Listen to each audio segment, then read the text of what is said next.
Nós ontem iniciamos os contratos em espécie, iniciamos com a compra e venda. Eu achei o estudo bem produtivo. Um instantinho.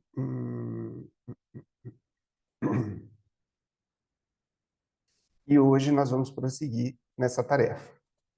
Como é de praxe nos nossos encontros, o fortalecimento da nossa retenção e memorização, nós vamos fazer novamente a leitura desses 23 artigos que compreendem a compra e venda. Então, vamos começar nosso encontro de hoje.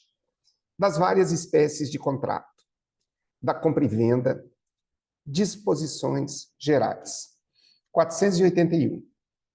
Vamos lá, observando, tentando relembrar o que a gente viu ontem, quem não viu, tentando fixar, concentrar a atenção. Então, vamos lá. Essa leitura inicial ela tem também um fator didático nela.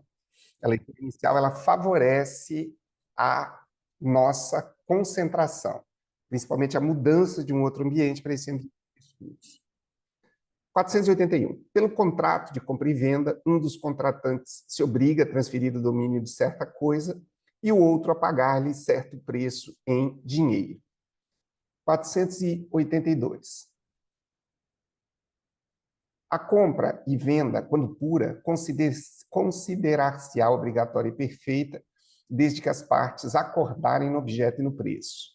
483. A compra e venda pode ter por objeto coisa atual ou futura. Neste caso, ficará sem efeito o contrato se esta não vier a existir, salvo se a intenção das partes era de concluir contrato aleatório.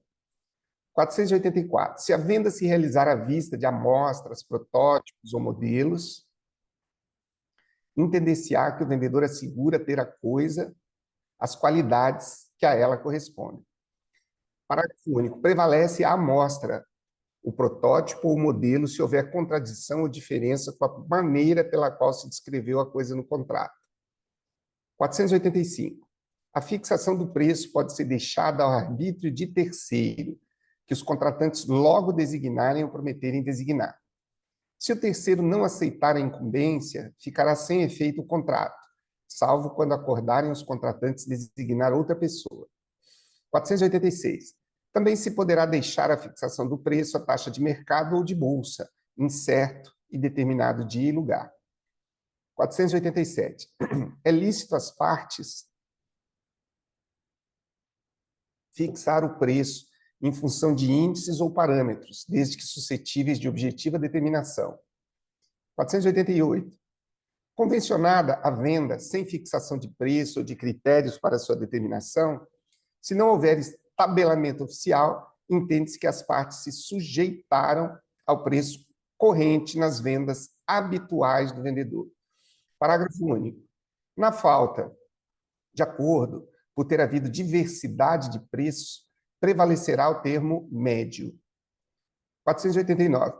Nulo é o contrato de compra e venda quando se deixa ao arbítrio exclusivo de uma das partes a fixação do preço.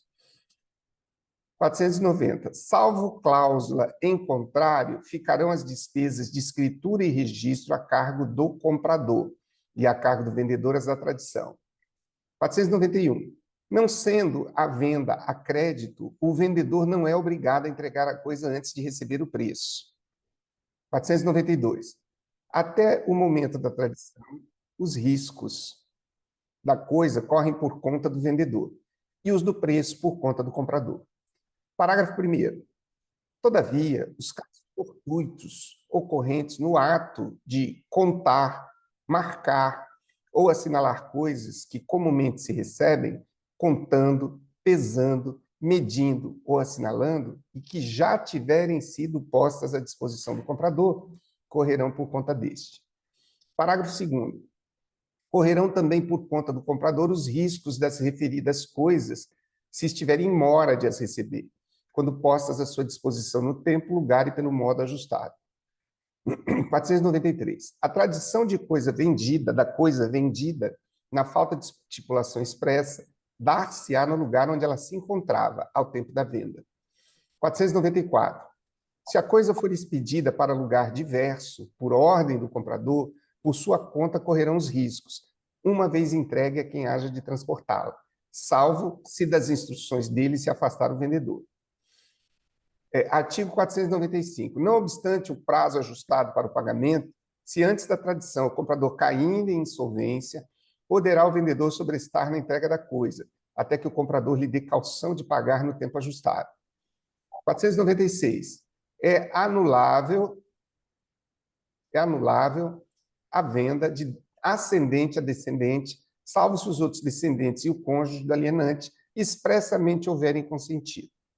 Parágrafo único. Em ambos os casos, dispensa-se o consentimento do cônjuge se o regime de bens for o da separação obrigatória. 497. Sob pena de nulidade, não podem ser comprados, ainda que em asta pública, 1. Pelos tutores, curadores, testamenteiros e administradores, os bens confiados à sua guarda e administração. 2. Pelos servidores públicos em geral, os bens ou direitos da pessoa jurídica que servirem ou que estejam sob sua administração direta ou indireta. 3. Pelos juízes, secretários de tribunais, arbitradores, peritos e outros serventuários ou auxiliares da justiça, os bens ou direitos sobre que se litigar em tribunal, juízo ou conselho, no lugar onde servirem ou a que se estender a sua autoridade. 4. Pelos leiloeiros e seus propósitos, os bens de cuja venda estejam encarregados. Parágrafo único. As proibições deste artigo estendem-se à seção de crédito. 498. A proibição contida no inciso 3 do artigo antecedente não compreende os casos de compra e venda ou cessão entre coherdeiros, ou em pagamento de dívida, ou para garantia de bens já pertencentes às pessoas designadas no referido inciso. 499. É lícita a compra e venda entre cônjuges com relação a bens excluídos da comunhão. Artigo 500. Se na venda de um imóvel se estipular o preço por medida de extensão ou se determinar a respectiva área e esta não corresponder em qualquer dos casos às dimensões dadas, o comprador terá o direito de exigir o complemento da área e, não sendo isso possível, de reclamar a resolução do contrato ou abatimento proporcional ao preço. Parágrafo 1º. Presume-se que a referência a dimensões foi simplesmente enunciativa, quando a diferença encontrada não exceder de 1/20 da área total enunciada, ressalvado ao comprador o direito de provar que, em tais circunstâncias, não teria realizado o negócio. Parágrafo 2º. Se, em vez de falta, houver excesso, o vendedor provar que tinha motivos para ignorar a medida exata da área vendida, caberá ao comprador, a sua escolha, completar o valor correspondente ou devolver o excesso. Parágrafo 3º. Não haverá complemento de área nem devolução de excesso se o imóvel for vendido como coisa certa e discriminada, tendo sido apenas enunciativa a referência às suas dimensões, ainda que não conste de modo expresso ter sido a venda ad corpus. 501. Decai do direito de propor as ações previstas no artigo antecedente o vendedor ou comprador que não o fizer no prazo de 1 ano a contar do registro do título. Parágrafo único. Se houver atraso na emissão de posse do imóvel atribuído ao alienante, a partir dela fluirá o prazo de decadência. A partir dela fluirá o prazo de decadência. 502. O vendedor, salvo convenção em contrário, responde por todos os débitos que gravem a coisa até o momento da tradição. 503. Nas coisas vendidas conjuntamente, o defeito oculto de uma não autoriza a rejeição de todas. Artigo 504. Não pode um condômino em coisa indivisível vender a sua parte a estranhos, se outro consorte a quiser, tanto por tanto. O condômino a quem não se der conhecimento da venda poderá, depositando o preço, haver para si a parte vendida a estranhos, se o requerer no prazo de 180 dias, sob pena de decadência. Parágrafo único. Sendo muitos os condôminos, preferirá o que tiver benfeitorias de maior valor, e, na falta de benfeitorias, o de quinhão maior. Se as partes forem iguais, haverão a parte vendida e os coproprietários que a quiserem, depositando previamente o preço. Muito bem. Feita a leitura, nós retomamos aqui a elaboração, ou melhor, a resolução das questões que nós começamos ontem. Ontem nós cobrimos uma boa parte de questões, foram 16, 17, 18 questões resolvidas. Então, agora, nós vamos reiniciar nossa atividade aqui. E eu vou começar fazendo a leitura da 19. Depois eu vou pedir o auxílio de vocês. Cumprimentando a todos, meu mais caloroso e cordial bom dia. E espero que ontem tivemos um encontro sensacional sobre a Lei 6766. Tá? Chegamos na aprovação do projeto, está avançando. A Lei 6766 ela é desafiadora, mas o nível de aproveitamento dos debates está, assim, imperdível. Agora de manhã ainda eu já devo disponibilizar no YouTube esse encontro de ontem. Então, vamos lá. 19.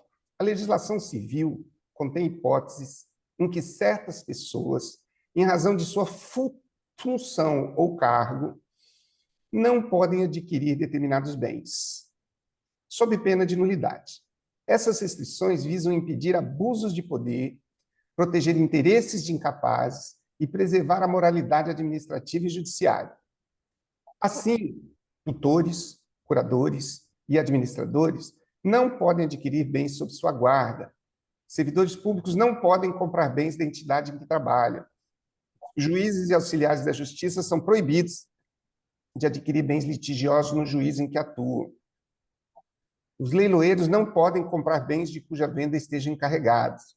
Diante desse cenário, assinale a alternativa correta. A letra A, que corresponde à alternativa correta, alguém pergunta assim, por que é necessário, uma vez que a gente já tenha lido a alternativa correta, por que é necessário a gente ler as incorretas? Quando nós lemos as incorretas, nós nos damos a possibilidade de conhecer os caminhos pelos quais o examinador pode nos pegar. Então, muitas vezes, a gente faz uma leitura, tem uma visão superficial daquilo que reteve, e no momento que nós começamos a verificar as várias possibilidades de cobrança daquele tema, isso favorece a nossa retenção e nos dá uma certa malícia para responder a questão. Eu digo para vocês que no meu método original de estudos de alta performance, que é esse que a gente faz na reta final, eu recomendo a leitura só da alternativa correta. Está estudando sozinho, lê o enunciado, lê a correta, lê a fundamentação e passa para frente. Lê o enunciado, lê a correta, lê a fundamentação e passa para frente. Por quê? Você já pensou em uma hora quantas questões você leu dessa forma? Agora, dessa forma que nós estamos estudando, lendo as corretas, é uma forma mais demorada, mas, logicamente, favorece uma retenção e uma compreensão do tema mais amplo. Então, de acordo com o nosso enunciado, que já foi uma aula, esses enunciados eles têm uma função didática, né, de serem entregues na forma de uma explanação de como é que o direito está consolidado. Então, aqui, diante desse cenário, assinale a alternativa correta. O que a pergunta aqui? Ó? Assim, tutores, curadores e administradores não podem adquirir bens sob sua guarda, servidores públicos não podem comprar bens da entidade que trabalharam, juízes e auxiliares são proibidos de adquirir bens litigiosos e leiloeiros não podem comprar bens de cuja venda esteja encarregado. Então, nós estamos falando aqui justamente de limitações à aquisição de bens através do contrato de compra e venda por conta da especialidade de algumas relações. Então, a letra A, a restrição é absoluta e a compra feita nessas condições é nula de pleno direito, não admitindo convalidação. Letra B, as proibições configuram mera anulabilidade, admitindo convalidação pelas partes interessadas ou a confirmação judicial posterior. Letra C, as restrições aplicam-se apenas a bens públicos, não alcançando bens privados ou em litígio particular.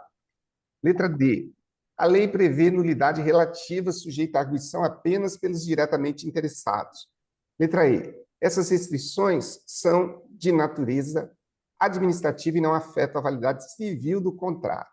O gabarito já anunciado é a letra A e a fundamentação. Eu lembrei. Aqui, fundamentação. Artigo 497.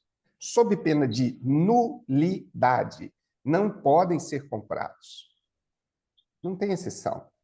Não tem convalidação. Sob pena de nulidade, não podem ser comprados, ainda que em asta pública, pelos tutores, curadores, testamenteiros e administradores, pelos servidores públicos em geral, os bens e direitos da pessoa jurídica a que servirem, pelos juízes, secretários de tribunais, arbitradores, né? Os bens ou direitos sobre o qual litigar em tribunal, juiz ou conselho, no lugar onde servirem, ou a que estender sua autoridade. E pelos leiloeiros, os bens a que estejam encarregados. Então, aqui, essa restrição ela é absoluta e a compra feita nessas condições é nula de pleno direito. Essa é a resposta. Agora, eu vou pedir gentilmente que alguém leia para a gente a questão de número 20, para a gente acordar aí. Professor, bom dia. Bom dia, Henrique. Professor, eu tive uma dúvida da questão anterior. E se Sim. o servidor público for aposentado? Aí ele poderia? O servidor público Olha, é proibido de, por exemplo, participar de uma asta pública, por exemplo. Eu trabalho na Justiça do Trabalho, né? E eu não posso, um leilão na Justiça do Trabalho, eu não posso arrematar. Mas depois de aposentado, será que eu aí... arriscaria, Henrique, fazendo uma análise do inciso terceiro. A partezinha final do inciso terceiro diz, no lugar onde servirem. Um servidor público Ah, aposentado não está mais servindo. é, Ou a que se estender a sua autoridade. Um servidor aposentado não tem mais autoridade alguma sobre aqueles bens, é né? verdade. Então, por essa análise aqui, eu iria, mas aí a gente precisaria eventualmente verificar se existe alguma restrição jurisprudencial. Nesse momento eu desconheço, mas por aqui nós temos fundamentação, tá? É verdade. Posso ler então? Já estou na linha, né? Por favor, Henrique, bom dia, seja bem-vindo à boa Dizer, leitura. obrigado, irmão. A questão 20, o artigo 498 do Código Civil estabelece exceção à proibição do artigo 497, inciso 3, que alcança magistrados, secretários e auxiliares da Justiça. Essa exceção existe para evitar injustiças em hipóteses em que a proibição seria excessivamente rigorosa. Considerando essa previsão, assinale a alternativa correta. Olha, quem sabe está aí minha pergunta, né? Quem sabe, né, Henrique? Letra A. A proibição é absoluta e não admite qualquer exceção, devendo sempre prevalecer a nulidade. Letra B. A exceção legal alcança casos de compra e venda ou cessão entre co-herdeiros, em pagamento de dívida ou como garantia de bens já pertencentes ao adquirente. Letra C. A exceção restringe-se às hipóteses de cessão de crédito, não abrangendo compra e venda de bens. Letra D. A aquisição entre co-herdeiros continua proibida, ainda que haja consenso, por se tratar de restrição de ordem pública. Letra E. A lei só admite exceção se houver autorização judicial específica para validar a transação. Qual que vocês acham mais É, simpática? parece que letra A, né? O que os demais acham?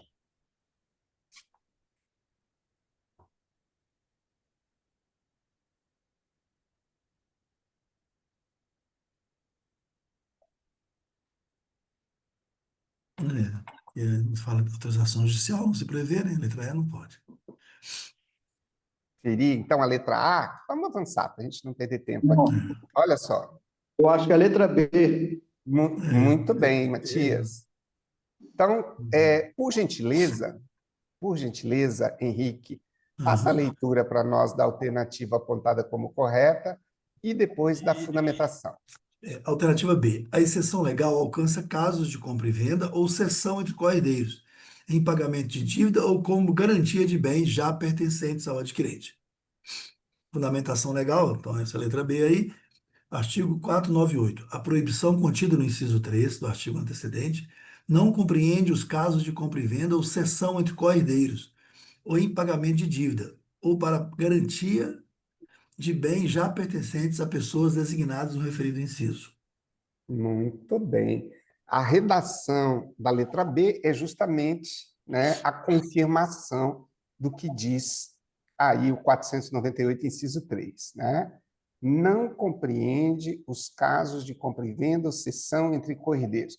Vamos voltar ao 498 original ali, para a gente dar uma olhadinha, só para confirmar uma coisa.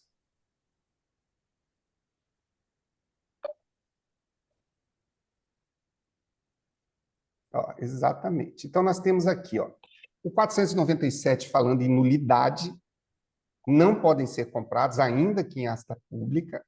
Essa questão da asta pública ela é muito interessante, porque ela pode configurar uma hipótese de ruptura desse vínculo proibitivo que existe aqui. Já está em asta pública, mas o 497 engloba a asta pública. Então, os tutores, os servidores públicos, os serventuários da justiça, os leiloeiros, e a afirmação no parágrafo único de que essas proibições estendem-se à cessão de crédito. Agora, aqui no 498, diz que a proibição contida no inciso 3, que é a dos serventuários, exatamente a hipótese que o Henrique trouxe, no lugar onde servirem ou onde se estender a sua autoridade. Olha o que diz. A proibição contida nesse artigo não compreende os casos de compra e venda ou cessão entre co-herdeiros, ou em pagamento de dívida, ou para garantia de bens já pertencentes a pessoas designadas no referido inciso. Vocês entenderam? Eu não entendi. Porque essa proibição aqui, do 3, ela está dizendo que é nula a compra e venda, né? Feita, só um pouquinho, sob pena de não podem ser comprados, essa é a questão. É a proibição de aquisição. Não pode ser comprado pelos juízes, secretários, só um pouquinho, juízes, secretários, arbitradores, peritos ou outros eventuais auxiliares da justiça, os bens ou direitos sobre que se litigar em tribunal, juiz ou conselho, no lugar onde servirem ou a que se estender a autoridade. Qual é a relação da nulidade da compra, né, por servidores e serventuários de bens ou direitos sobre qual se litiga, né, tribunal, juízo? Qual é a relação com casos de compra e venda ou cessão entre co-herdeiros? Em Ou pagamento em de pagamento dívida. de dívida ou para garantia de bens já pertencentes a pessoas designadas no referido sentido. Eu não entendi qual é a relação. Quem Lá em cima sabe está eu... falando na nulidade de aquisição de bens, né, litigados, e aqui está falando que não compreende casos de compra e venda, ou cessão entre co-herdeiros, ou pagamento de dívidas, ou garantia de bem. Não estou entendendo. Então, quer dizer, Bem, professor, diga, se alguém puder eu esclarecer. imagino, não tenho certeza, não, que o imóvel que está em asta pública ali, objeto né, do questão ali, possa ser de algum irmão do juiz, vamos dizer assim, que ele é herdeiro naquele bem, daí ele vai comprar do herdeiro, sei lá, eu já imaginei que o imóvel ali, ele é já da família dele, ou já estava em garantia para o juiz, como pagamento de alguma Muito bem, dívida. Jéssica. Muito bem. É Muito bem. mesmo. Ou seja, a vedação estaria suspensa se, de alguma forma, existe um vínculo especial, né, trazido aqui no 498, entre o bem que está em asta pública e, logicamente, esse servidor ou serventuário aí, né? Eu entendi. Jéssica, foi bem esclarecedora aí a sua intervenção. Obrigado. Vamos lá, vamos avançar. Na medida do possível, a gente tenta, né, esclarecer. Quando não é possível, a gente segue e se esclarece depois. Então, a exceção legal alcança casos de compra e venda ou cessão entre co-herdeiros em pagamento de dívida ou como garantia de bens já pertencentes ao adquirente. Ficou bem claro isso. Quem pode ler a 21, por gentileza. Eu posso ler. Por favor, Matias. Bom dia. Bom dia, professor. Bom dia a todos. Luiz e Patrícia, casados sob o regime de comunhão parcial, decidiram firmar contrato de compra e venda de um automóvel de propriedade exclusiva de Patrícia, adquirido antes do casamento. Um tabelião consultado alertou que havia restrições legais quanto à compra e venda entre cônjuges. Luiz insistiu que o negócio seria inválido por completo. Patrícia, por sua vez, defendeu que a transação era plenamente válida porque o bem não integrava a comunhão. Considerando a disciplina legal, assinale a alternativa correta. Letra A. A compra e venda entre cônjuges é absolutamente vedada, salvo os casos de separação judicial ou divórcio. Letra B. O contrato entre cônjuges é nulo, independente do regime de bens, por impedir confusão patrimonial. C. A compra e venda entre cônjuges é lícita apenas quando envolver bens excluídos da comunhão. Letra D. O negócio só é possível mediante autorização judicial, ainda que o bem seja particular. Letra E. O contrato é anulável, dependendo da manifestação posterior dos herdeiros para sua convalidação. Por gentileza, se você puder ler a fundamentação, ou desculpa, o gabarito, a alternativa e depois a fundamentação. Ok. Gabarito, letra C. A compra e venda entre cônjuges é lícita apenas quando envolve bens excluídos da comunhão. Fundamentação legal. Artigo 499 do Código Civil. É lícita a compra e venda entre cônjuges com relação aos bens excluídos da comunhão. Muito bem. Cristalino, né? Mas Pode falar. me deu uma dúvida aí nesse negócio. Quer dizer, se durante a união, durante o casamento, o que for adquirido por um se comunica, concorda? Sim, Se comunica, o que na, foi na, adquirido na na comunhão constância, parcial, né? na comunhão parcial, na constância do casamento.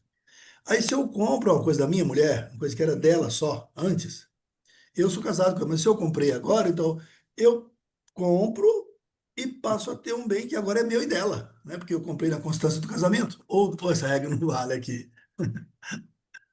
Exatamente. Essa é uma ponderação interessante, né?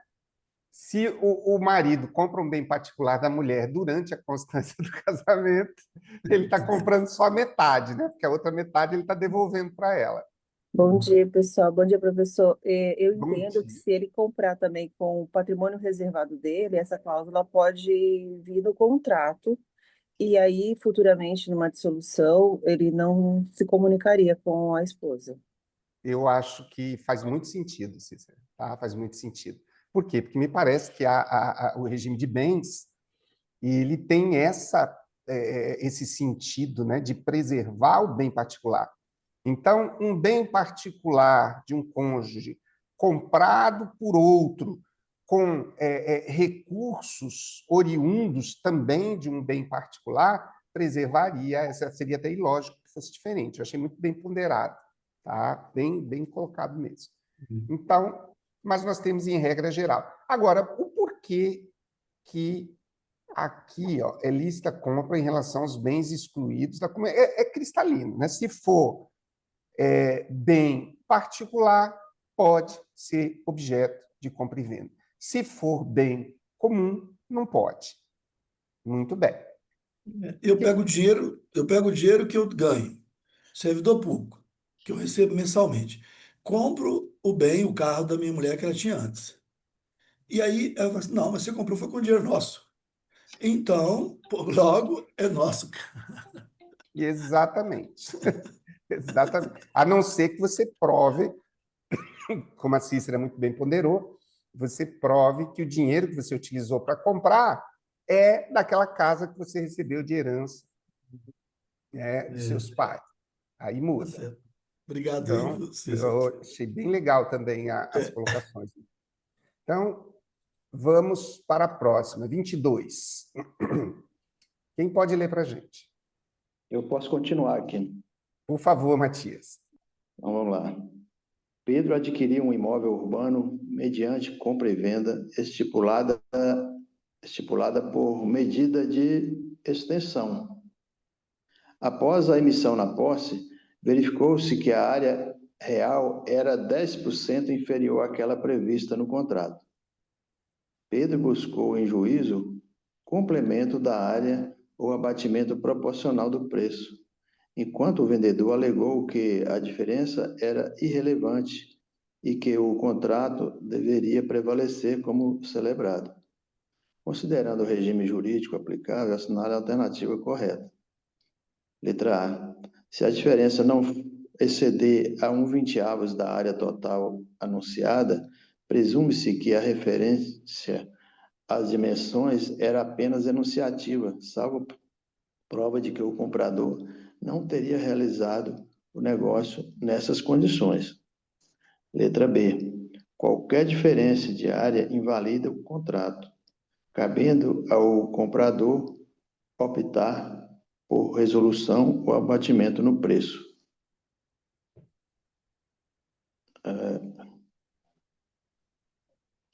Letra C. Havendo a diferença de até 30%, o comprador pode exigir complemento da área ou abatimento no preço, independente da prova de prejuízo. Letra D.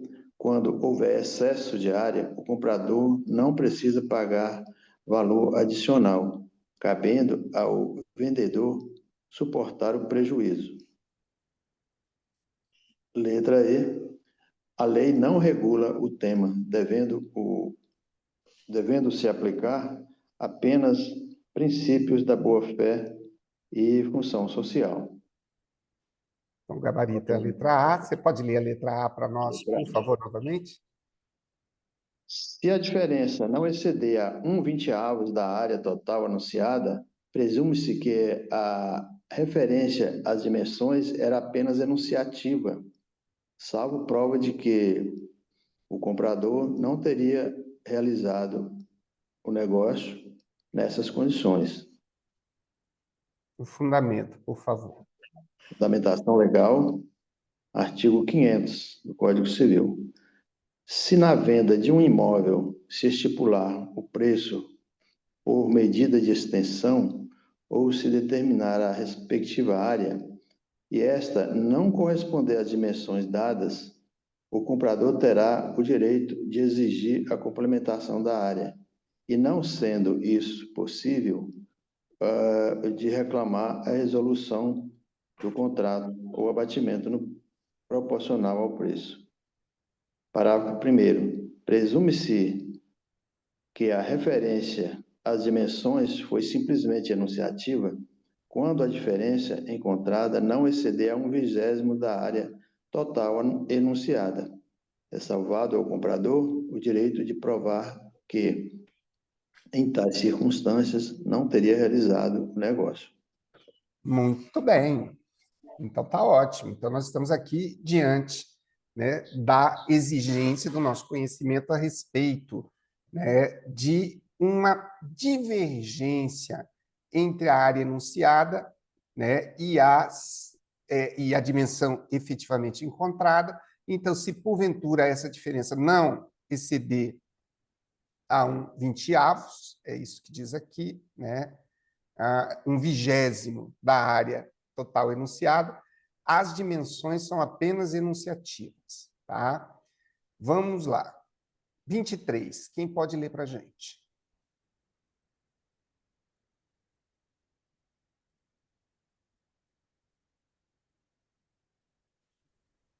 Eu posso Posso voltar a ler, continuar? professor. Também. Pode ser, Matias. Ok. Questão 23. Em aula de prática notarial, o professor explicou que a venda por medida de extensão pode gerar situações de litígio quando a área real diverge da área declarada no contrato. ressaltou que a lei prevê hipóteses específicas de complementação, abatimento ou devolução do excesso. Em seguida, apresentou aos alunos um conjunto de proposições para análise. 1. Se a área real for menor que a contratada, o comprador pode exigir complementação ou abatimento proporcional do preço e não sendo possível a resolução. 2. Diferença inferior a 20% da área presume-se enunciativa, salvo prova de que o comprador não teria celebrado o negócio. Não teria celebrado o negócio. 3. Se houver excesso de área, o comprador não precisa pagar pelo acréscimo, pois o risco cabe ao vendedor. 4. Se a venda for ad corpus, a referência às dimensões é meramente enunciativa, ainda que haja divergência relevante. Estão corretas apenas as afirmativas. Só um instantinho, José. Vamos analisar rapidamente aqui os enunciados, as proposições, e verificar se a gente já consegue dar conta delas. Tá? Ok. Uhum. Vamos lá. Depois eu peço para você ler a fundamentação para a gente. Olha só. Se a área real for menor que a contratada, o comprador pode exigir complemento ou abatimento proporcional ao preço e não sendo possível a resolução, verdadeiro ou falso? Verdadeiro. Todos concordam? Eu acho que é falso. Vamos colocar aqui um F, então, para dizer que teve divergência. 2. A diferença inferior a 1/20 tá, da área presume-se enunciativa, salvo prova de que o comprador não teria celebrado o negócio. Verdadeiro ou falso? Verdadeiro. Verdadeiro. Se houver excesso de área, o comprador não precisa pagar pelo acréscimo, pois o risco cabe ao vendedor? Falso. Todos concordam? Falso. Eu ia colocar verdadeiro. Quer colocar falso. ainda? Falso. Quer colocar verdadeira ainda, Jéssica, ou mudou seu voto? Não, é falso. Eu Falso. na prova eu colocaria assim, parece falsa. Mas Aparentemente falso. é aparentemente falsa. 4. Eu achei engraçado que eu já falei aqui que eu gosto de uma expressão chamada quase sei. Eu não sei, mas eu quase sei. E esse quase sei, de vez em quando, ferra a gente bonitinho, né?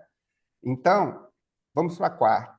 Se a venda for ad corpus, objeto específico, delimitado, a referência às dimensões é meramente enunciativa, ainda que haja divergência relevante. Verdadeiro ou falso? Falso. Verdadeiro. Eu vou na verdadeira também, mas teve gente que colocou falso. Verdade, Vamos botar lá corpo. o falso. É, verdadeira. A primeira aqui eu também vou na verdadeira.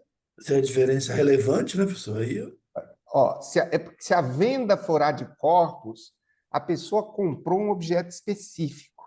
Se há divergência relevante eu entendo que essa divergência ela não é tão relevante assim, porque se você comprou, né? Comprou um cavalo importado, lindíssimo, e lá diz que o cavalo tem 1,5 metro de altura, né? Ele comprou aquele cavalo que foi campeão, chega depois e descobre que o cavalo só tem 1 metro, ele pode, então, né, exigir o restante. Então, é mais ou menos essa lógica. Vamos lá, então. Vamos ler o gabarito e a fundamentação.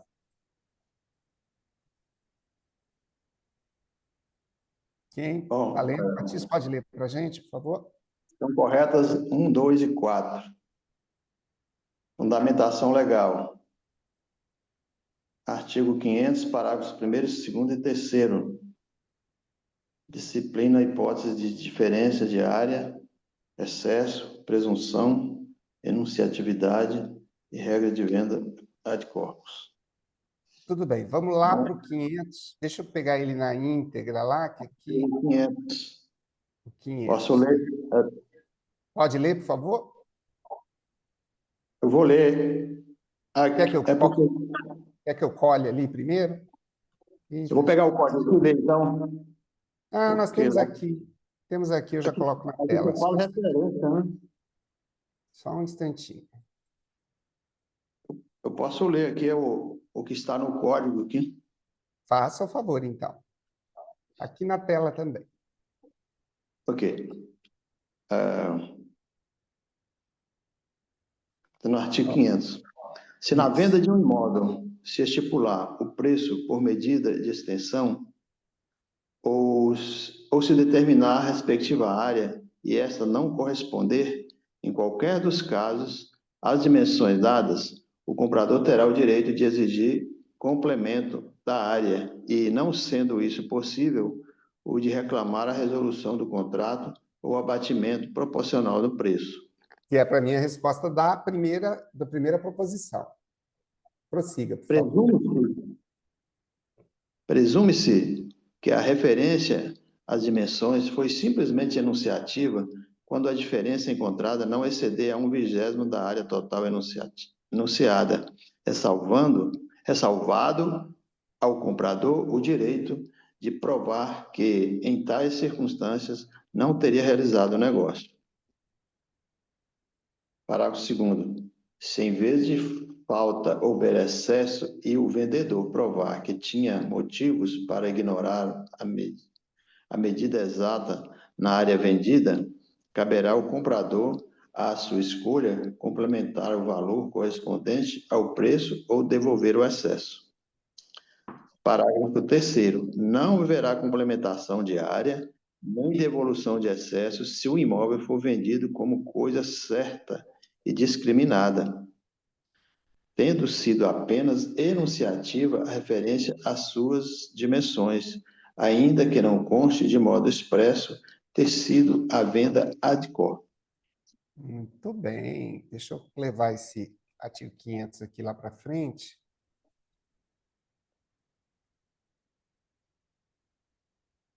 Para a gente arrematar essa questão. E aí, professor, na prova oral, eles me perguntaram, lá de Santa Catarina, eles perguntaram sobre a ação estimatória ou quanti minores, que é justamente desses artigos. Muito bem, Cícera. Já é pergunta para gente grande, hein? Ou sabe ou não sabe? A gente Olha lá. balançou. Meu Deus. Por isso é que eu decidi fazer esse estudo aqui, sim, tão a contrapelo, sabe? Para não ficar coisa de fora. Por isso que eu estou insistindo com um pouco mais de questões aqui na compra e venda, porque ela despenca mesmo. Então, olha só.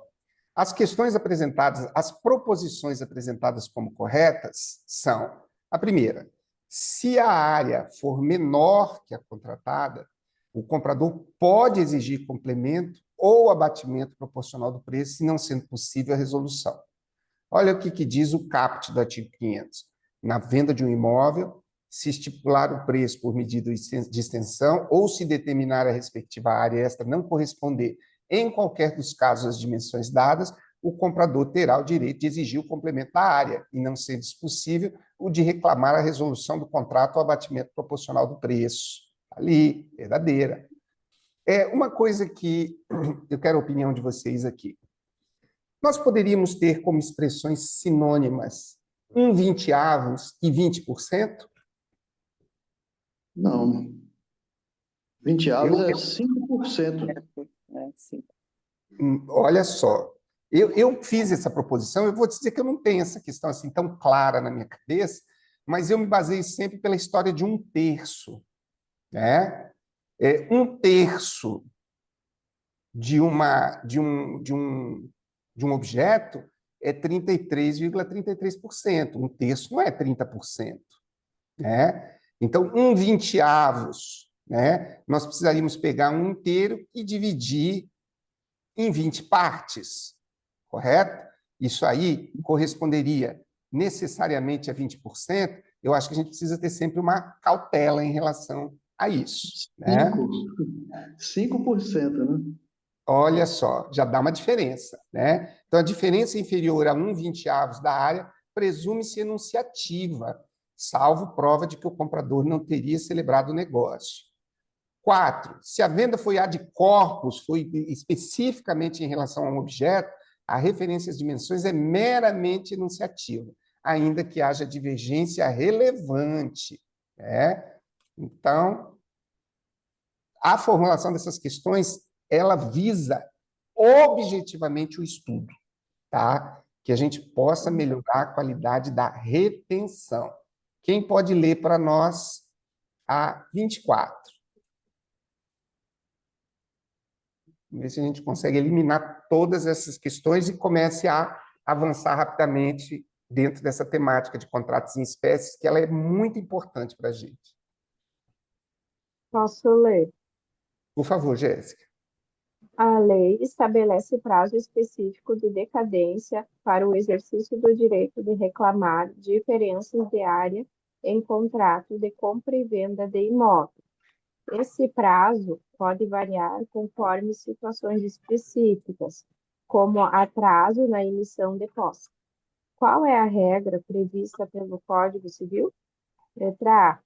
Prazo decadencial é de 1 ano a contar do registro do título, salvo se houver atraso na emissão de posse imputável ao alienante, hipótese em que conta do ingresso efetivo na posse. Letra B. O prazo para reclamar é de 3 anos, contado sempre da assinatura do contrato, independentemente do registro ou da posse. Letra C. A decadência se consome em 180 dias contados da entrega das chaves, prorrogáveis por igual período se houver cláusula expressa. Letra D. O prazo é de 5 anos, pois a ação envolve direito real imobiliário e não obrigação contratual simples. Letra E. Não há prazo específico, aplicando-se a regra geral de 10 anos do artigo 205 do Código Civil. Qual é a mais simpática? Letra A. Eu iria na A. Na A também, né? A gente já leu alguma coisa sobre prazo decadencial de 1 ano, né? Então, vamos lá. Pode ler para a gente o gabarito, a alternativa dita como correta e a fundamentação? Jéssica, por favor. Gabarito letra A. O prazo decadencial é de 1 ano a contar do registro do título, salvo se houver atraso na emissão de posse imputável ao alienante, hipótese em que conta do ingresso efetivo na posse. Fundamentação legal, artigo 501, decai do direito de propor as ações previstas no artigo antecedente o vendedor ou o comprador que não o fizer no prazo de 1 ano a contar do registro do título. Parágrafo único. Se houver atraso na emissão de posse do imóvel atribuído ao alienante, a partir dela fluirá o prazo de decadência. Muito bem, muito bem. Lembrando que o enunciado estipula que, né, há um prazo específico de decadência para o exercício do direito de reclamar diferenças de área em contrato de compra e venda de imóvel.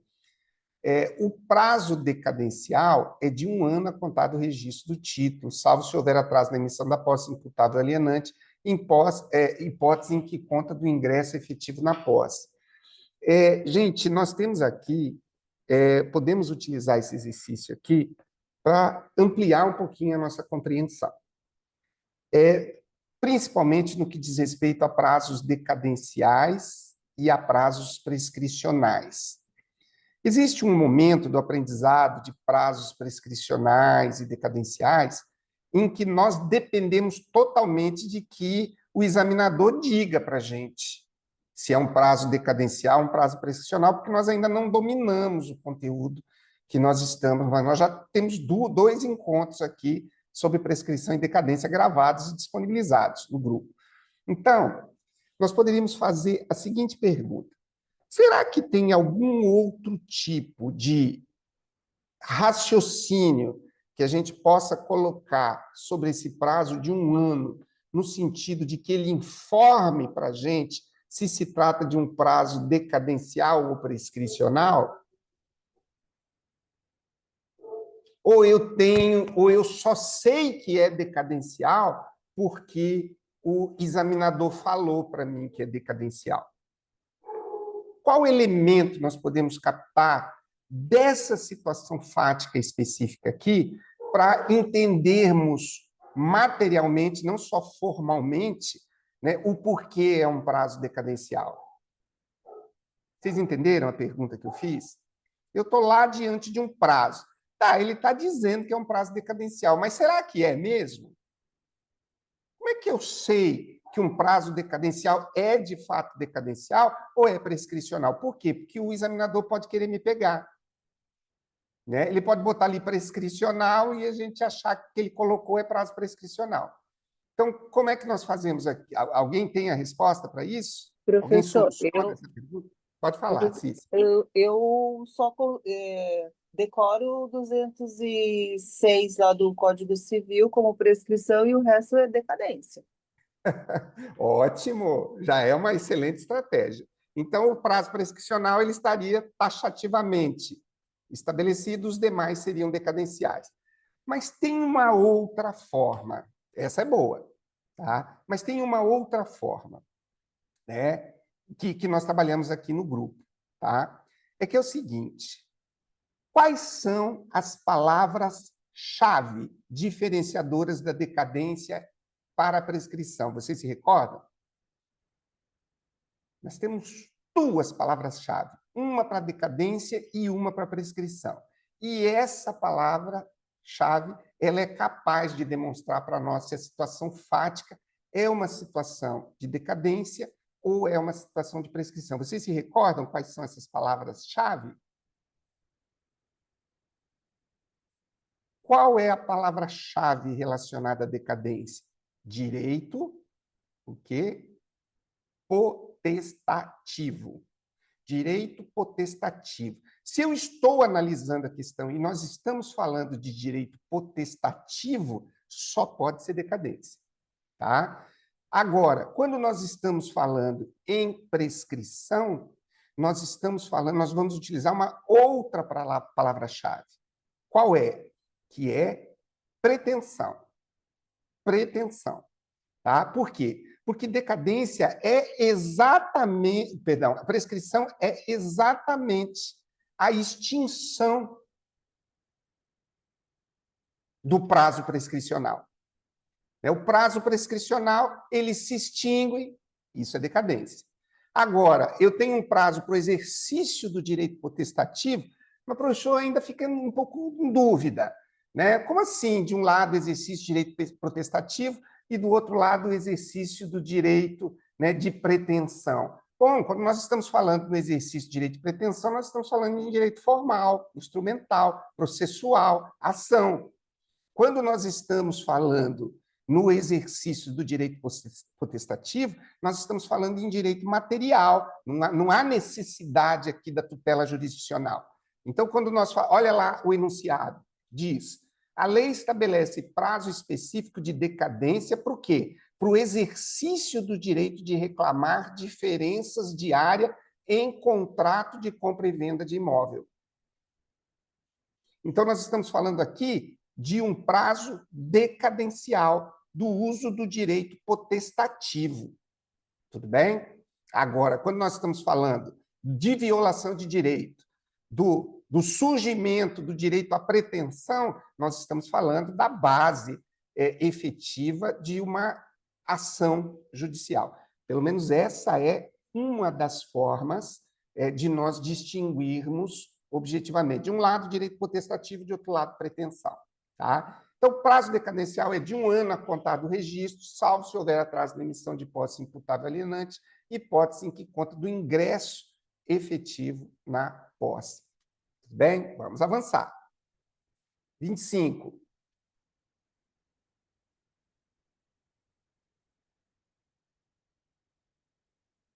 Quem pode ler para a gente, por gentileza, 25?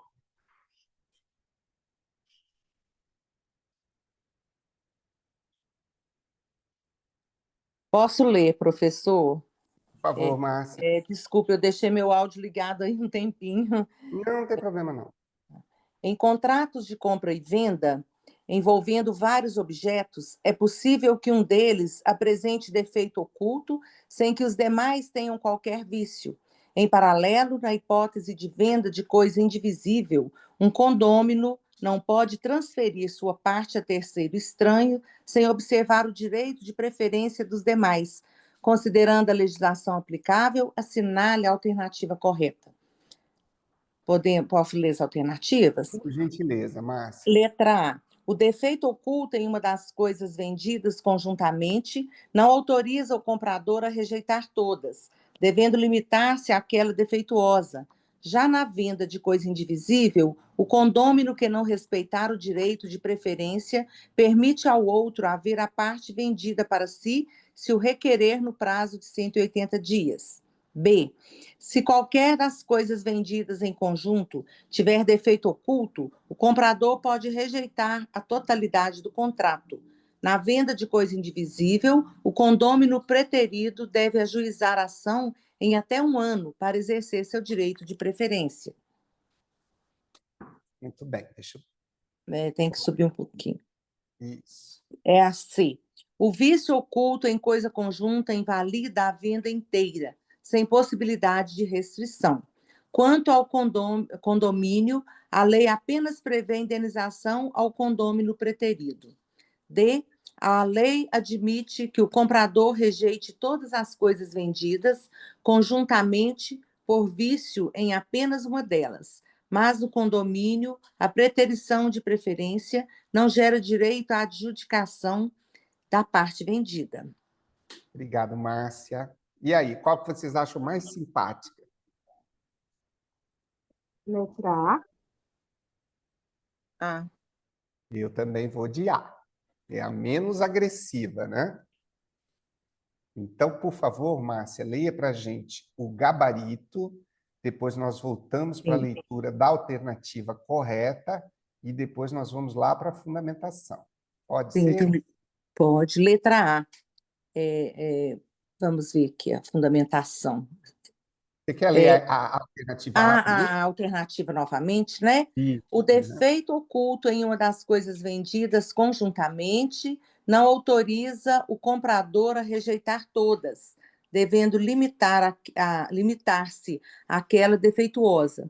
Já na venda de coisa indivisível, o condômino que não respeitar o direito de preferência permite ao outro haver a parte vendida para si, se o requerer no prazo de 180 dias. Muito bem. Agora, por Eu fico com a dúvida aqui, vamos ler, né, a fundamentação, a se fundamentação. ele vai requerer fazendo o depósito judicial, né? Tudo bem. Vamos ver aqui. Fundamentação legal, artigo 503. Nas coisas vendidas conjuntamente, o defeito oculto de uma não autoriza a rejeição de todas. Artigo 504. Não pode um condômino em coisa indivisível vender a sua parte a estranhos, se outro consorte a quiser, tanto por tanto. O condômino, a quem não se der conhecimento da venda, poderá, depositando o preço, haver para si a parte vendida a estranhos, se o requerer no prazo de 180 dias, sob pena de decadência. Parágrafo único. Sendo muitos os condôminos, preferirá o que tiver benfeitorias de maior valor, e na falta de benfeitorias, o de quinhão maior. Se as partes forem iguais, haverão a parte vendida, os comproprietários, não seria có, não? É có, né? Os coproprietários que quiserem, depositando previamente o preço. Então, fonte, lei, Código Civil. Muito bem. Seção 2, vai ler? Não, né? não, tá bom, Márcia, obrigado. Tá. Então, vamos voltar lá. O defeito oculto em uma das coisas vendidas conjuntamente não autoriza o comprador a rejeitar todas, isso é uma regra, devendo limitar-se àquela defeituosa. Se terminasse aqui, nós não teríamos problema nenhum. Já na venda de coisa indivisível, o condômino que não respeitar o direito de preferência permite ao outro haver a parte vendida para si, se o requerer no prazo de 180 dias. Tá? Aqui, no 504, né, Não pode um condômino em coisa indivisível vender a sua parte a estranho se outro consorte a quiser. Portanto, o condômino a quem não se der conhecimento da venda poderá, depositando o preço, haver para si a parte vendida a estranhos, se o requerer no prazo de 180 dias. Aqui, na alternativa, não está falando no depósito. Já na venda da coisa de o condômino que não respeitar o direito de preferência permite ao outro haver a parte vendida para si se o requerer no prazo de 180 dias. Aqui fala depósito do preço. Então, esse é aquele típico de questão que nós precisamos encontrar a menos errada, né?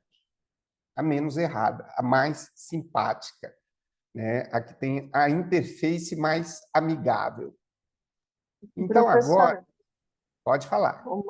Uma observação que eu lembrei agora, que o arrendatário, pelo Estatuto da Terra, ele também tem direito de preferência em relação a terceiros. Aí eu fui procurar aqui o artigo 92, parágrafo 4º do Estatuto da Terra, diz que o arrendatário, a quem não se notificar a venda, poderá depositar do preço haver para si o imóvel arrendado, se o requerer no prazo de 6 meses, a contar da transcrição do ato de alienação no registro de imóveis.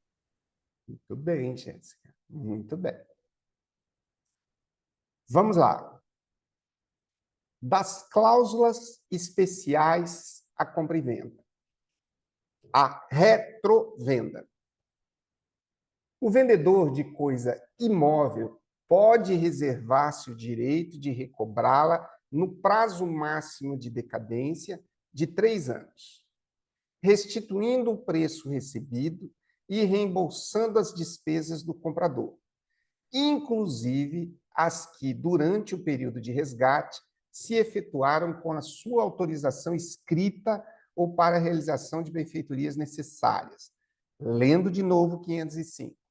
O vendedor de coisa imóvel pode reservar-se o direito de recobrá-la no prazo máximo de decadência de 3 anos, restituindo o preço recebido e reembolsando as despesas do comprador, inclusive as que, durante o período de resgate, se efetuaram com sua autorização escrita ou para a realização de benfeitorias necessárias. 506. Se o comprador se recusar a receber as quantias a que faz jus, o vendedor, para exercer o direito de resgate, as depositará judicialmente. Parágrafo único. Verificada a insuficiência de depósito judicial, não será o vendedor restituído no domínio da coisa, até e quando não for integralmente pago o comprador. 507. O direito de retrato, que é acessível e transmissível a herdeiros e legatários, poderá ser exercido contra o terceiro adquirente. 508. Se as duas ou mais pessoas couber o direito de retrato sobre o mesmo imóvel e só uma o exercer, poderá o comprador intimar as outras para nele acordarem, prevalecendo o pacto em favor de quem haja efetuado o depósito, contanto que seja integral. Muito bem. Então, essa é a famosa retrovenda. Então, vamos ver o que o artigo 26 tem para a gente. Alguém pode fazer a gentileza de ler a 26?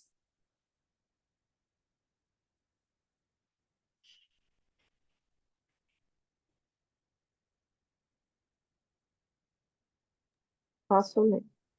Carlos vendeu um imóvel a Beatriz, reservando-se expressamente o direito de recobrá-lo no prazo máximo permitido em lei. 2 anos após a alienação, decidiu exercer a cláusula de retrovenda.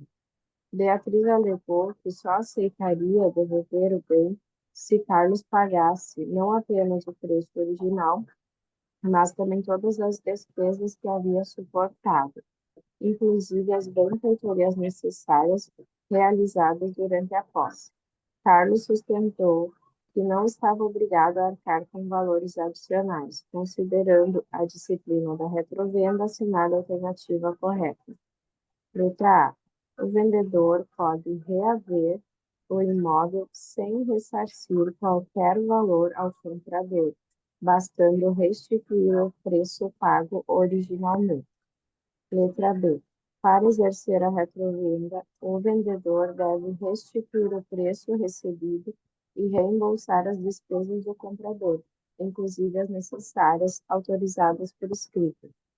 Letra C. O direito de retrovenda só é eficaz se o vendedor provar necessidade financeira, não bastando sua mera vontade. Letra D. A cláusula de retrovenda tem prazo de prescrição de 5 anos, não se sujeitando a limite menor. O gabarito é a Muito bem. letra A, no meu ver. Qual que vocês acham mais simpática aí? B. É a B, não falei errado, é a B. É a B de Ele bola? ressarce as despesas. Isso, a letra B. Para exercer a retrovenda, o vendedor deve restituir o preço recebido e reembolsar as despesas do comprador, inclusive as necessárias autorizadas por escrito. A contenda aqui do iniciado diz que Carlos vendeu um imóvel a Beatriz, reservando-se expressamente o direito de recobrá-la no prazo máximo permitido em lei. Qual é o prazo máximo permitido em lei? 3 anos. 3 anos. 2 anos após a alienação, decidiu exercer a cláusula de retrovenda. Está tudo bem até aqui. A Beatriz alegou que só aceitaria devolver o bem se Carlos pagasse não apenas o preço original, mas também todas as despesas que havia suportado, inclusive as benfeitorias necessárias realizadas durante a sua posse. Carlos sustentou que não estava obrigado a arcar com valores adicionais. Considerando a disciplina da retrovenda, assinale. Olha só, para exercer a retrovenda, a letra B, que foi apontada aqui como a correta, né? O vendedor deve restituir o preço recebido e reembolsar as despesas do comprador, inclusive as necessárias autorizadas por escrito. Vamos ver o fundamento, o gabarito e o fundamento. Por gentileza. Jéssica, você pode ler? Sim. Gabarito letra B, fundamento legal, artigo 505. O vendedor de coisa imóvel pode reservar-se o direito de recobrá-lo no prazo máximo de decadência de 3 anos, restituindo o preço recebido e reembolsando as despesas do comprador, inclusive as que, durante o período de resgate, se efetuaram com sua autorização escrita ou para a realização de benfeitorias necessárias. Muito bem, ficou bem claro. Muito obrigado, Jéssica. Quem pode ler para nós a 27?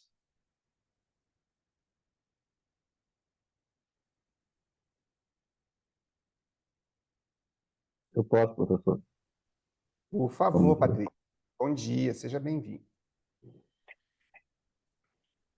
Em contrato com cláusula de retrovenda, Marina tentou reaver o imóvel de João, mas este recusou a receber o valor de resgate. Marina ajuizou a ação e realizou o depósito inicial de quantia devida. Entretanto, constatou-se que o depósito não abrangia integralmente todas as despesas comprovadas de João. Marina alegou que a diferença era irrelevante e que o domínio deveria ser imediatamente restituído. Considerando a lei civil, assinale a alternativa correta. Alternativa A. O vendedor é restituído no domínio do bem, mesmo com depósito parcial, desde que cubra o preço originário. Letra B. Se o depósito for insuficiente, o vendedor não será restituído no domínio até que pague integralmente o comprador. Letra C. A insuficiência do depósito inicial não impede o resgate, desde que não tenha havido má-fé do vendedor. Letra D. O juízo deve determinar a posse imediata ao vendedor e conceder prazo para a complementação do depósito. Letra E. A retrovenda não admite execução judicial, pois depende exclusivamente da anuência do comprador. Por favor, Patrick, leia para nós o gabarito e a alternativa apontada como correta e depois a fundamentação. Perfeito. A alternativa até então correta é B. Se o depósito for insuficiente, o vendedor não será restituído no domínio até que pague integralmente o comprador. O fundamento legal é o artigo 506, parágrafo único. Verificada a insuficiência do depósito inicial, não será o vendedor restituído no domínio da coisa, até enquanto não for integralmente pago o comprador. Muito bem. Então, se o depósito não foi suficiente, né, não haverá restituição enquanto não for integralmente pago o comprador. Muito bem. Obrigado, Patrícia. Vamos lá. 28. Quem pode ler para nós a 28, por gentileza? Ver se a gente consegue cumprir a missão hoje.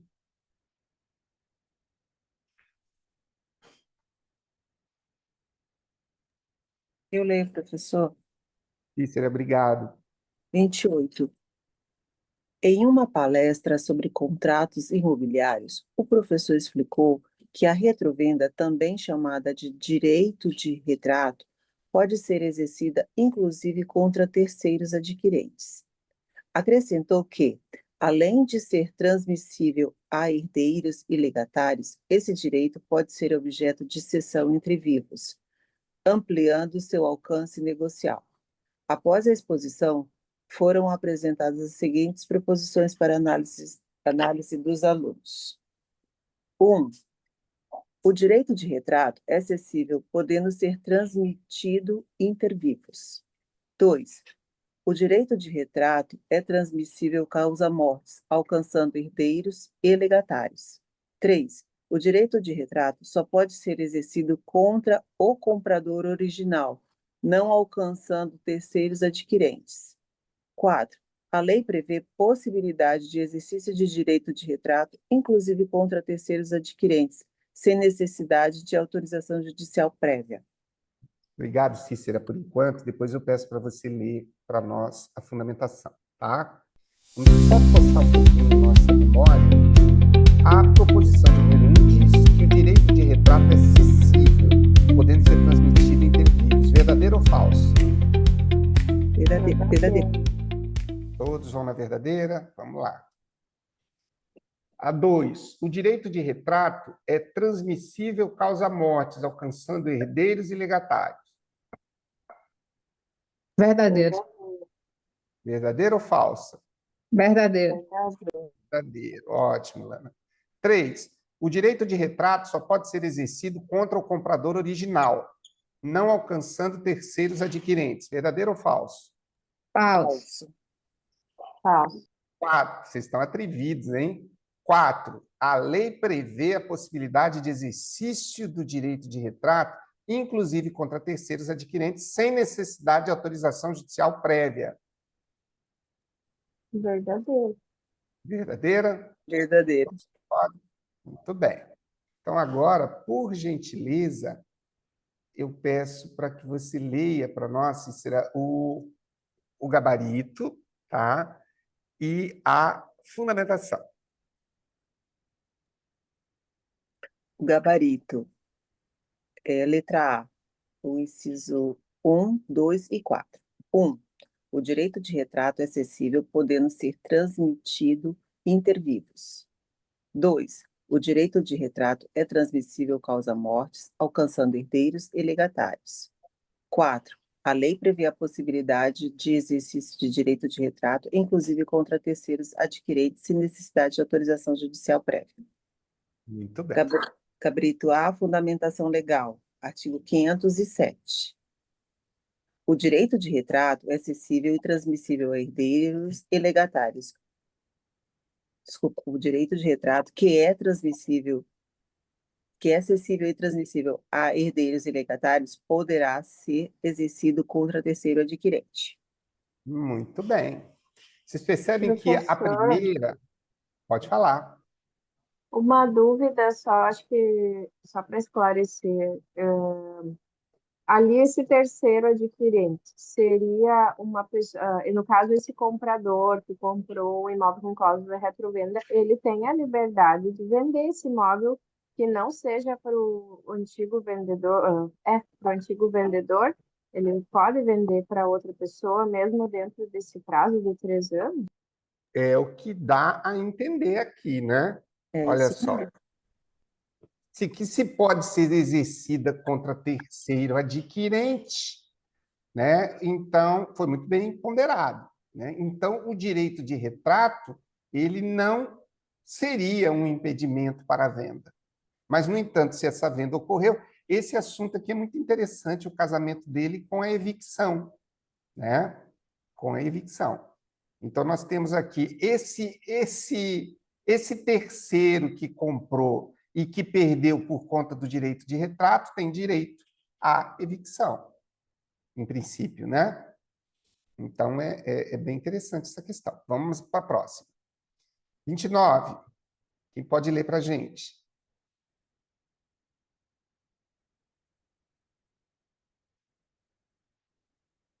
Uma coisinha. Pode falar, É, Ana. é, é porque aqui ele fala bem assim, ó. O direito de retrato que é cessível e transmissível a herdeiros e legatários poderá ser exercido contra o terceiro adquirente. Esse terceiro adquirente não seria o herdeiro e legatário que ele se refere? Bom, aqui, Lana, a gente precisa fazer Nós temos um negócio jurídico. Nesse negócio jurídico, nós observamos que foi, eu acho que vale a pena a gente voltar aqui, olha só, o vendedor de coisa imóvel pode reservar-se o direito de recobrá-lo no prazo máximo de decadência de 3 anos. O que ele tem que fazer? Ele tem que restituir o preço recebido em reembolsando as despesas do comprador, inclusive as que durante o período de resgate se efetuaram com sua autorização escrita ou para a realização de benfeitorias necessárias. Você tem que restituir tudo. 506. Se o comprador se recusar a receber as quantias a que faz jus, o vendedor, para exercer o direito de resgate, deverá depositar judicialmente. Parágrafo único. Verificada a insuficiência, como já foi exigido na outra questão, não será o vendedor restituído o domínio, até e enquanto não for integralmente pago ao comprador. O direito de retrato, que é cessível e transmissível a herdeiros, poderá ser exercido contra o terceiro adquirente. A questão aqui é a seguinte: nós temos um negócio jurídico original, onde o vendedor se reservou o direito de retrovenda. Tudo bem? Quem é o terceiro nesse negócio jurídico aqui? É aquele que adquire o imóvel, né? Ele adquiriu o imóvel. Para quê? Para que faça sentido com que o titular do direito de retrovenda possa exercê-lo contra um terceiro adquirente. Então, aqui no Isso quer 507, dizer que as- eu posso vender desde que o comprador é, é, é, é, a anuência, exatamente, ou melhor, concorde com a concordo. retrovenda, obedecer aquela cláusula de retrovenda. Seria, digamos que uma passagem desse contrato com a retrovenda, né? Não livre. Ó, olha, eu entendo que o Código Civil não exige isso. Eu O penso que, também assim. que Pode falar. o adquirente ele pode vender a terceiro, pode ceder ou pode transmitir a terceiro por herança. Cessão ou transmissão, tanto pode ser por compra e venda, quanto pode ser por direito de herança.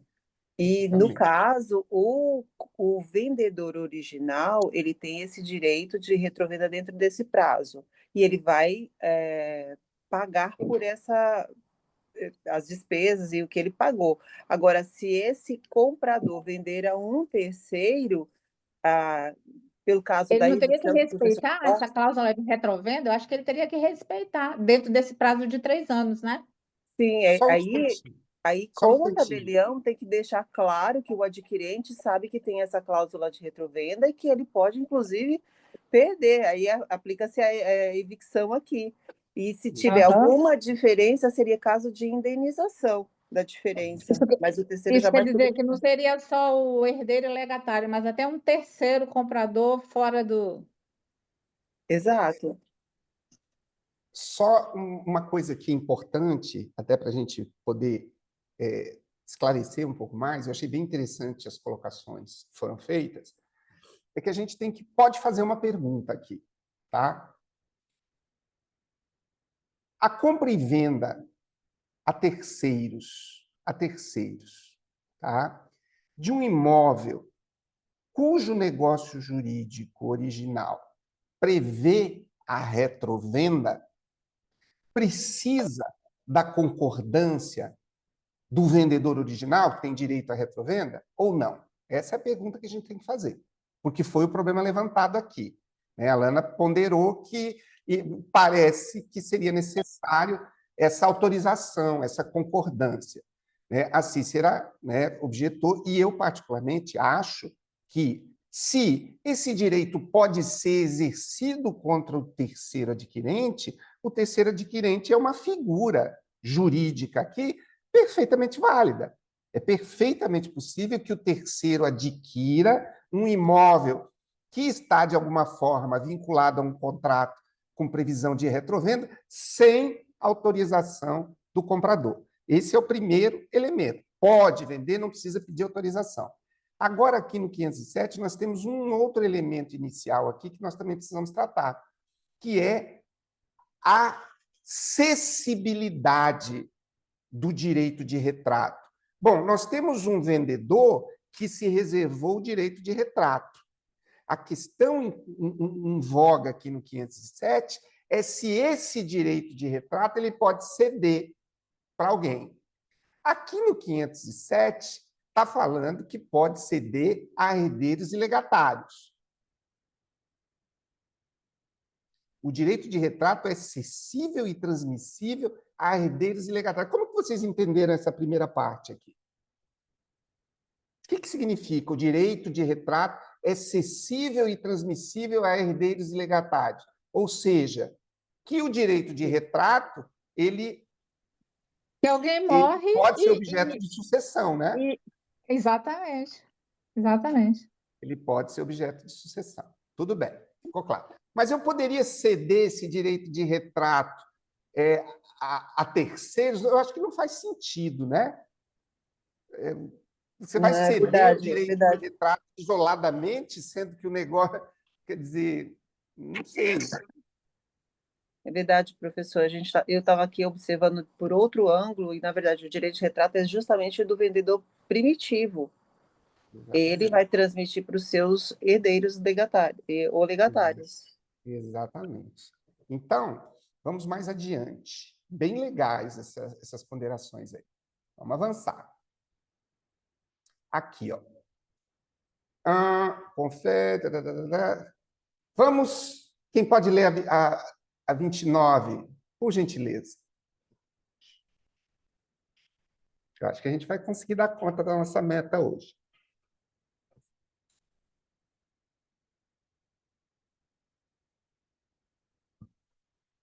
Bora, gente. Coragem. 29. O Instituto da Retrovenda confere ao vendedor uma garantia excepcional de recobrar o bem alienado, mas não sem limites. Do ponto de vista dogmático, como deve ser compreendido esse direito? A retrovenda é direito potestativo do vendedor, sem prazo e sem necessidade de compensar o comprador pelas despesas realizadas. B. O direito de retrovenda é uma cláusula especial de compra e venda, sujeita a prazo decadencial máximo de 3 anos e condicionada à restituição integral do preço e reembolso de despesas do comprador. C. A retrovenda é um direito de natureza real perpétua, oponível contra qualquer adquirente em qualquer tempo, independentemente de prazo legal. D.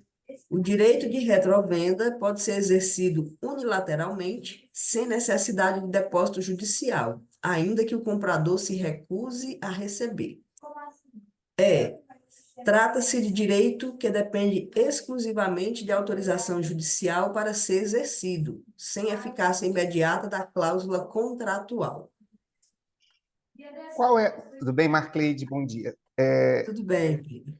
Qual é a alternativa mais simpática? Logo em seguida, Marcleide, eu vou pedir para você ler o gabarito, a alternativa apontada como correta e a fundamentação. Qual Para vocês mim é apostam? B. É a Para B? mim é B. O direito de retrovenda é uma cláusula especial de compra e venda, sujeita a prazo decadencial máximo de 3 anos e condicionada à restituição integral do preço e reembolso de despesas do comprador. Ela está muito simpática, né? É, Eu acho, eu também ia de B. eu também vou de B. Alguém aposta em outra? Não, é? Então, por favor, Macleide, lê para a gente o gabarito, a alternativa apontada como correta novamente. Pô, professor, se fica Gabarito, insistindo na repetição, isso é proposital, tá? tá certo. O gabarito é a letra B, o fundamento legal, artigo 505. O vendedor de coisa imóvel pode reservar-se o direito de recobrá-la no prazo máximo de decadência de 3 anos, restituindo o preço recebido e reembolsando as despesas do comprador. Muito bem, Marcleide. Olha como é interessante o funcionamento da cabeça da gente. Nós fizemos ontem a leitura, né? Hoje fizemos a leitura novamente lá de início, agora fizemos a leitura da retrovenda, né? E quando a gente começou a ler, e foi feita uma indagação ali a respeito de prazo de 2 anos, eu não lembrava mais do prazo de decadência de 3 anos. Mas esse assunto do prazo de decadência de 3 anos começou a ser tão martelado que agora acho que não tem jeito de a gente esquecer, né? Que o prazo máximo de decadência para o exercício de direito de retrovenda é 3 anos. Por quê? Porque nós estamos fazendo a lição de casa no sentido de estarmos repetindo, de estarmos esmerilhando, porque a retenção ela não vem numa primeira leitura. E para quem estuda direito civil, se sabe que às vezes não vem numa segunda leitura, não vem numa terceira leitura. Quer dizer, a gente precisa insistir até a coisa ficar clara, tá? Mas de forma que a gente não perca tempo. Uma coisa que eu estou achando muito legal, e vale a pena aqui, para os ansiosos, eu acho que isso é uma coisa que cabe, eu me considero uma pessoa ansiosa. Quando eu começo a estudar um assunto muito vasto, eu não consigo fugir da sensação de que eu tenho que estudar um monte de outras coisas e que não vai dar tempo, e, meu Deus, eu tenho que acelerar isso, e o que eu faço da minha vida, não vou dar conta.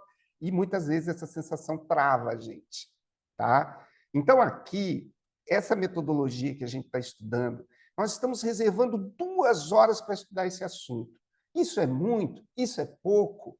Bom, num contexto em que você estudou, dedicou 2 horas aqui para o direito civil, mas à noite você vai dedicar mais 2 horas para uma outra legislação, na manhã seguinte você vai dedicar mais 2 horas a outro tema, no outro dia à noite. Então, essa dinâmica de você diversificar dentro de horas líquidas, que é a base de tudo, diferenciar os conteúdos, isso vai proporcionando uma aquisição que é incrível. Desde o dia 1º, nós já estamos ultrapassando as 450 questões respondidas. Todo o direito obrigacional, praticamente, a 8935 quase toda, a 676679 quase toda, né? Então, está muito legal. E a partir da semana que vem, nós vamos integrar todo o conteúdo do edital, todas as disciplinas. Mas eu estou temendo que, em muitas oportunidades, eu acho que eu vou ficar sozinho. Eu ainda não encontrei guerreiros e parceiros para encarar essa jornada de 6 horas diárias aí.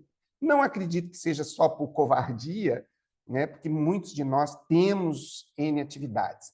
E eu, particularmente, decidi renunciar a uma série delas para encarar essa dinâmica de 6 horas. Passado o ENAC, aí eu vou decidir se eu vou manter 6 horas por dia ou se eu vou reduzir para 4, porque às vezes eu preciso ver como é que o corpo reage a essa dinâmica.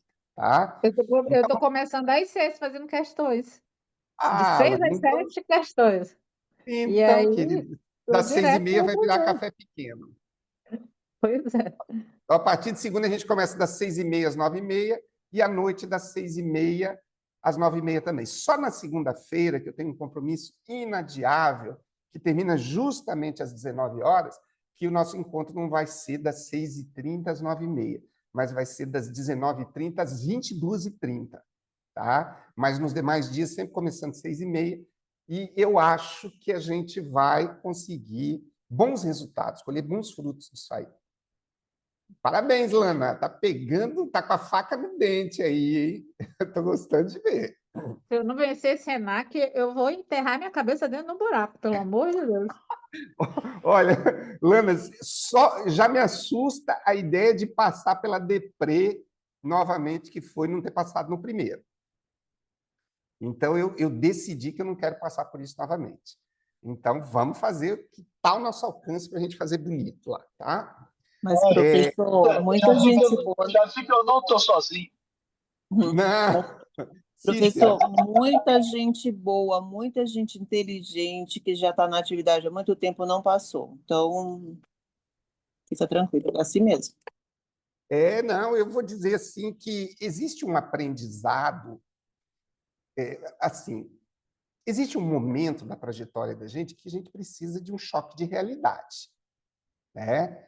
Então, assim, eu vou pegar a minha trajetória. Eu venho sempre de desempenho mediano. Eu sou delegatário, já tive um bom desempenho, fui aprovado, mas depois disso a coisa desagou. Sempre ali, né, passando pela nota de corte, sempre chegando numa segunda fase muito, né, mais marromeno, como o pessoal diz. Quando eu consegui uma segunda fase que foi a mais maravilhosa da minha vida, que foi a segunda fase do Paraná, mais 350 tiraram a mesma nota que eu tirei. Ou seja, não fez tanta diferença assim. Essa brincadeira de ficar sempre ali pela nota de corte, sempre com desempenho entre 50% e 60%, produziu um resultado muito negativo no ENAC. Não deu, não alcançou, né, as 60%.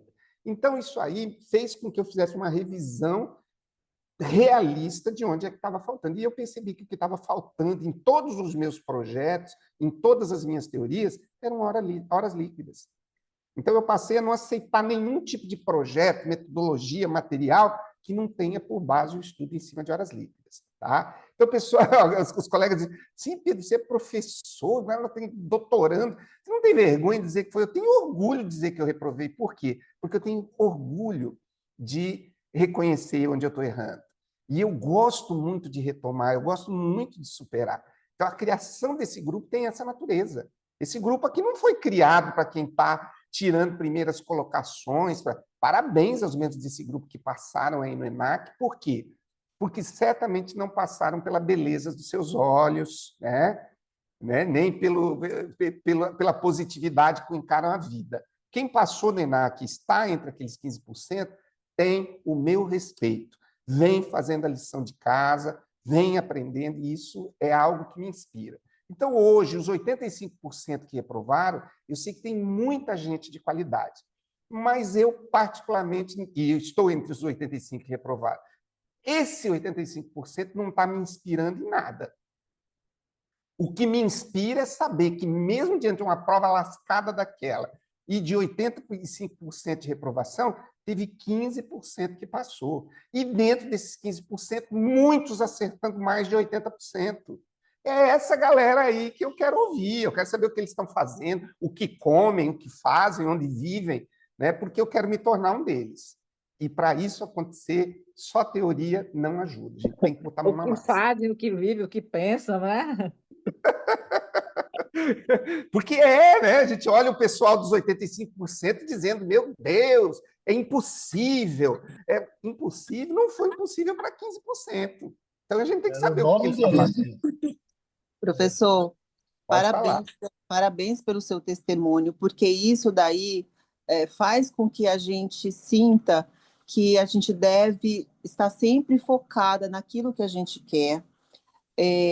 Não uma pessoa que já tem uma delegação ter a dificuldade que a maioria das pessoas tem, isso é importante estar passando, porque a gente não está sozinho, tem outras pessoas também na mesma luta que a gente, e que às vezes a pessoa não está naquele momento especial, e aí tem uma decaída numa prova, mas isso não quer dizer absolutamente nada. E essa informação, esse testemunho que eu acho que é importante passar para as pessoas que estão aqui assistindo, que estão te acompanhando. E também dizer que o que você está fazendo é o que todo mundo deve fazer. É o ENAC? É foco no ENAC. É uma segunda fase? É foco na segunda fase. E assim, porque a gente só passa quando a gente foca. Isso. Isso mesmo, Cícera. É isso aí. E foco é dizer não para um monte de coisa. Tá? E às vezes, isso é chato que eu vou dizer, mas é verdade. Às vezes a gente precisa ser até grosseiro. Sabe? Por exemplo, liga para a equipe e diz: qual é a parte do que eu não quero ser incomodado até as 9h30 que vocês não entenderam? Simples assim. Né? Às vezes, dentro de casa, né? Colaboração do pessoal de casa. Vocês têm que ter foco, tem que ter foco. Tá? E foco é o seguinte: tudo mais perde o sentido. É por isso que tem essa galera aí passando em primeiro, quarto, quinto, e a gente sempre aplaudindo. Não, vamos deixar de só ser o que aplaude e se tornar o aplaudido também? Vamos lá, tá? Então, eu tenho essa... Hoje, nós temos dentro da nossa área inúmeros perfis. Então, existem perfis de colegas que são extremamente competitivos, eles não compartilham nada, eles não, tudo é só para eles, andam pelos grupos e fazem amizade só para catar coisa. Eu não me incomodo em absolutamente nada com esse tipo de comportamento. O que interessa para mim é eu saber que só eu posso me atrapalhar, é só eu que posso me prejudicar e que eu posso me impedir de ser o primeiro colocado. Tá? O colega, porque ele é alto, baixo, gordo, magro, porque ele estuda mais, porque ele não compartilhou nada comigo, porque eu não vou com a cara dele. O que isso influencia o nosso desempenho? Nosso desempenho é influenciado pelo que a gente está fazendo aqui e agora. Tá? Então, isso é bonito. Aí vem, a gente vê o ego assim, muito forte, né, nos grupos. Nossa, o pessoal sabe tudo. Né? Quando a pessoa começa a rotar muito conhecimento e sabe mais do que todo mundo, a primeira perguntinha que eu faço é: qual é a sua classificação nos certames que você anda fazendo? Tá. Estou ali acertando 50%, 60%. Tá bom. É só isso. Não precisa perguntar mais nada. Isso acontece. Às vezes você é delegatário, é professor, você domina muito algumas áreas, em algumas coisas você detona. Lá na prova oral do Paraná, eu tirei 10 em registral, 9 em notarial, aí vai para civil 6, constitucional 7. Como é que você vai? Então, o que está faltando aí? Bora estudar. A vida não é só direito notarial e registral. Vamos lá, então, gente. Eu acho importante fazer dar esse tipo de depoimento, porque é muito comum, dentro desse projeto concorrencial, as pessoas olharem para uma iniciativa como essa e dizer: o cara está querendo se aparecer, né? Está querendo se mostrar. Olha, eu vou te dizer que essa fase de querer se aparecer e se mostrar já passou faz tempo. Então, agora o que eu estou querendo é resultado, é qualidade, é conhecimento, e é o que a gente está fazendo aqui. Vamos lá? Vamos ler essa 30? Para ver se a gente termina a meta de hoje. Quem pode ler para a gente a 30? Às vezes é importante a gente trocar essas ideias. Por favor, Henrique. Vamos ver aqui no meu celular. 2 irmãos venderam imóvel rural a terceiro, reservando cláusula de retrovenda. Posteriormente, apenas um deles decidiu exercer o direito de retrato, efetuando o depósito integral. O comprador, diante da situação, intimou o outro irmão para também se manifestar sobre o exercício do direito. Este permaneceu inerte. Considerando a disciplina legal, assinale a alternativa correta. O direito de retrato só pode ser exercido por todos os titulares em conjunto, sendo ineficaz o exercício isolado de apenas um deles. Letra B. Se apenas um dos titulares exercer o direito e efetuar o depósito integral, o pacto prevalecerá em seu favor, desde que o comprador tenha intimado os demais. Letra C. A inércia de um dos titulares impede o exercício do direito de retrato pelo outro, cabendo ao comprador permanecer definitivamente com o imóvel. Letra D. O exercício parcial do direito não é admitido, cabendo ao juiz declarar a nulidade do pacto de retrovenda. Letra E. O direito de retrato, por sua natureza, é sempre indivisível e só pode ser exercido conjuntamente por todos os beneficiários, ainda que um deles esteja disposto a efetuar o depósito. Gabarito letra B, Gabarito. se apenas um dos titulares exercer o direito e efetuar o depósito integral, o pacto prevalecerá em seu favor, desde que o comprador tenha intimado os demais. Gabarito, então, letra B, sob o fundamento do artigo 508. Se a duas ou mais pessoas couber o direito de retrato sobre o mesmo imóvel e só uma o exercer, poderá o comprador intimar as outras para nele acordarem, prevalecendo o pacto em favor de quem haja efetuado o depósito, contanto que seja integral. Muito bem, muito bem. Então, nós chegamos à nossa meta final, tá? Acho que vale a pena a gente voltar rapidinho aqui, fazer uma releitura da retrovenda, que ainda temos alguns minutos, tá? Depois nós podemos conversar sobre mais alguns elementos, tá? Lembrando, então, sempre vou pedir isso para vocês. Nós temos um canal do YouTube que eu disponibilizo, venho disponibilizando todos esses nossos encontros aqui, com pouquíssima edição, tá? Realmente só as coisas que não são relevantes. Então, é muito importante para nós que vocês nos auxiliem no crescimento do canal, do GADEC, curtindo o canal, né? Assinando, né, o canal, chega lá, só faz a inscrição, se inscrevendo no canal. E também, se possível, faça um comentáriozinho, gostei da aula, achei interessante, acho o grupo legal.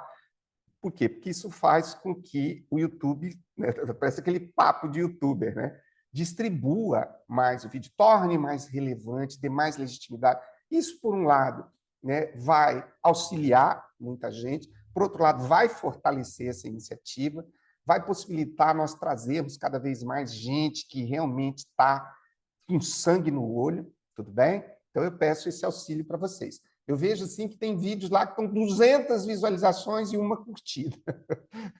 Eu fico imaginando, poxa, será que o vídeo estava tão ruim que não merecia uma curtida? Mas aí você olha o tempo de permanência das pessoas no vídeo, tá?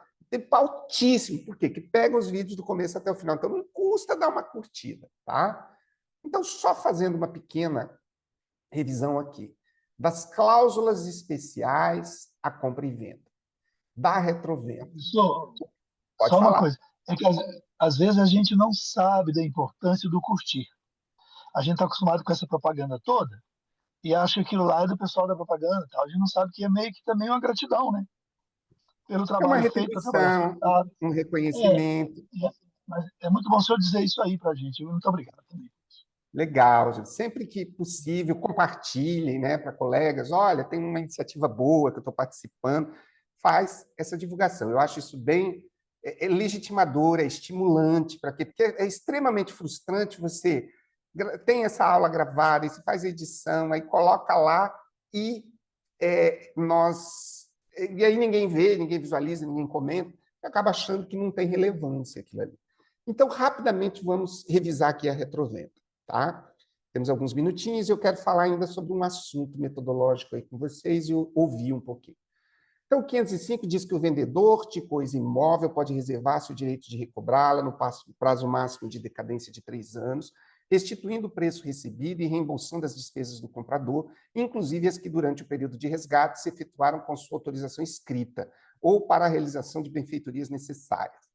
506. Se o comprador se recusar a receber as quantias a que faz jus, o vendedor, para exercer o direito de resgate, as depositará judicialmente.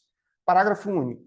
Verificada a insuficiência do depósito judicial, não será o vendedor restituído no domínio da coisa, até e quando não for integralmente pago ao comprador. 507. O direito de retrato, que é cessível e transmissível a herdeiros legatários, poderá ser exercido contra o terceiro adquirente.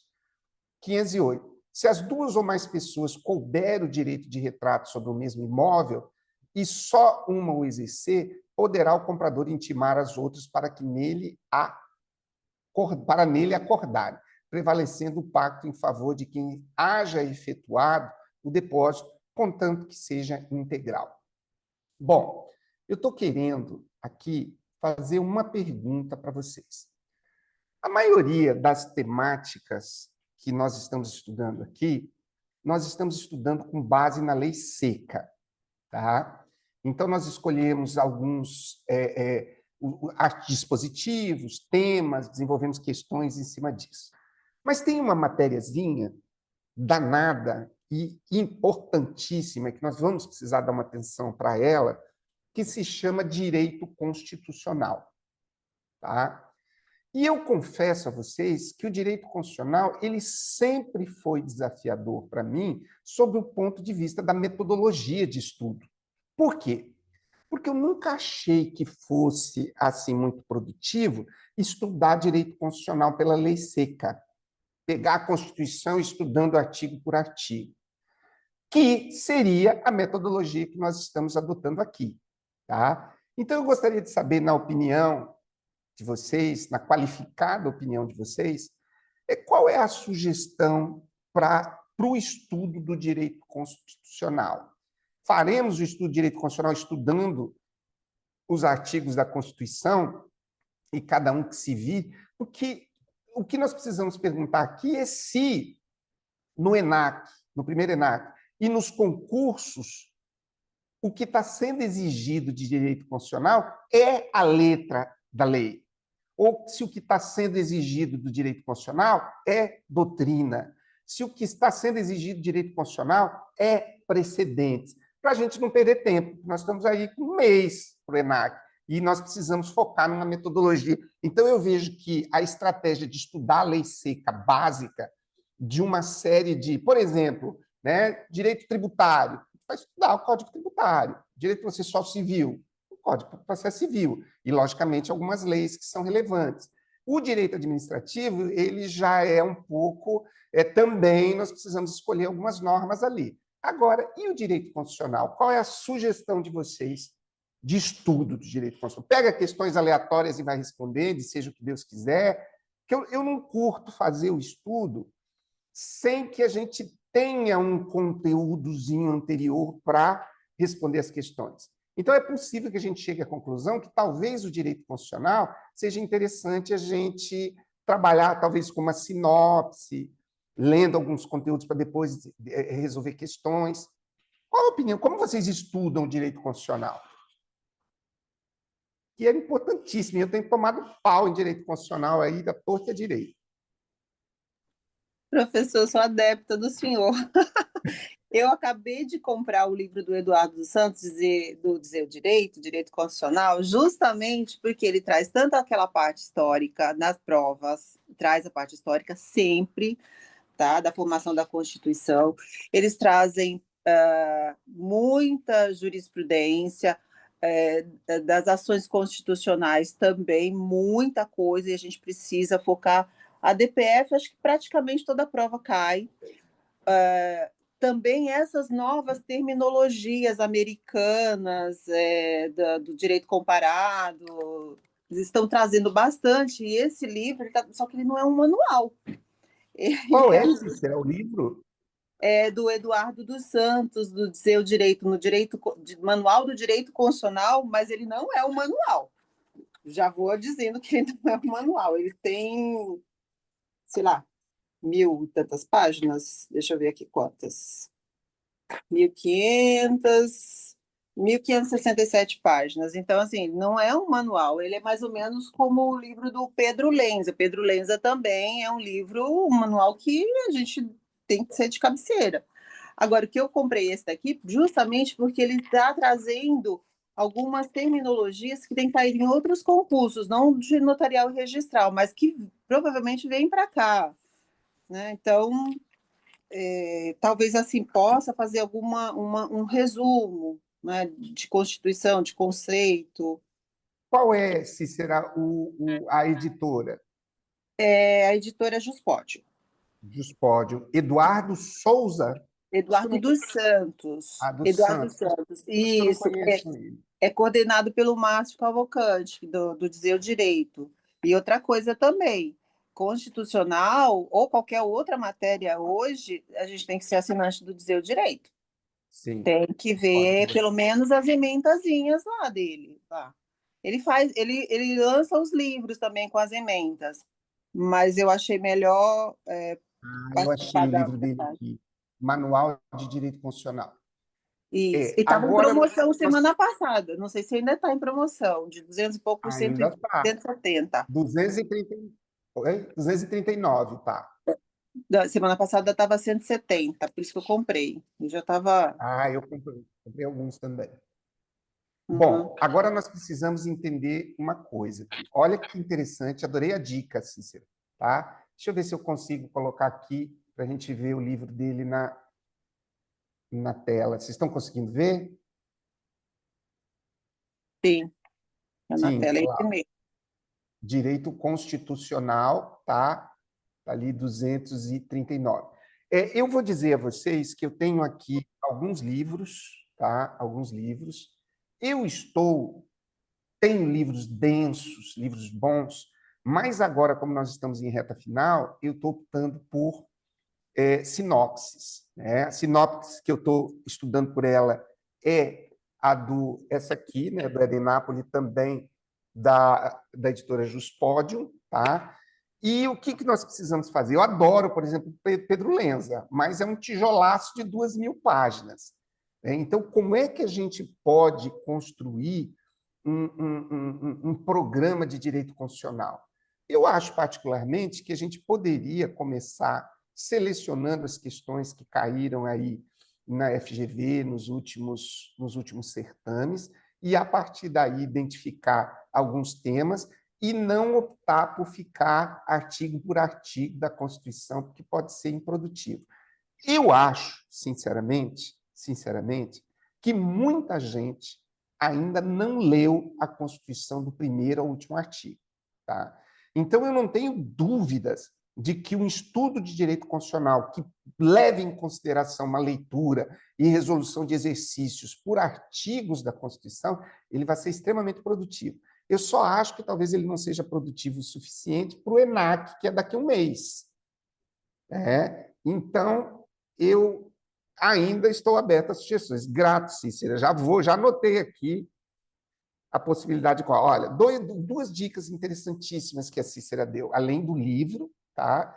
Ela deu a dica do Dizer o Direito, que tem a possibilidade justamente de a gente fazer um acompanhamento jurisprudencial. Eu já assinei durante o ano, mas entrei pouquíssimas vezes. Mas agora estou sentindo necessidade de fazer esse estudo. Tem um estudo que eu já vou anunciar aqui para vocês, como eu já disse, falei ontem, falo hoje, no site do GADEC, esse ano, foi em fevereiro, eu desenvolvi dois e-books, tá? O primeiro só de questões em cima dos informativos do STF de 2024 e o segundo de 2025. Então, está muito legal, por quê? Porque dá para aplicar o método que a gente usa aqui no grupo. Né? Coloca o informativo, pega o texto lá específico que a gente quer do julgado e já faz um monte de questões ali na frente. Então, talvez uma estratégia. Tá? Tenho mais Interessante, professor. Desculpa. Interessante, professor, porque quando fui fazer agora a prova de Pernambuco, eu só li as ementazinhas do Dizer o Direito até 2023, porque eu não tinha ainda arrumadinho a todas de 24 e 25. E caiu jurisprudência da época, caiu questões de jurisprudência.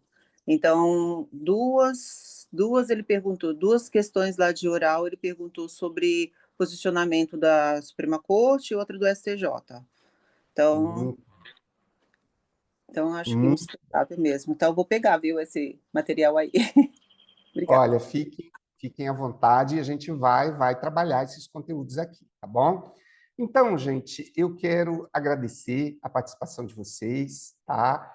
Convidar-vos, sempre que tiverem temas, sempre que tiverem artigos, sempre que tiverem dicas, né? Usem o grupo para isso, façam comentário, façam as objeções, deem sugestões, eu acho que a gente está aí para somar.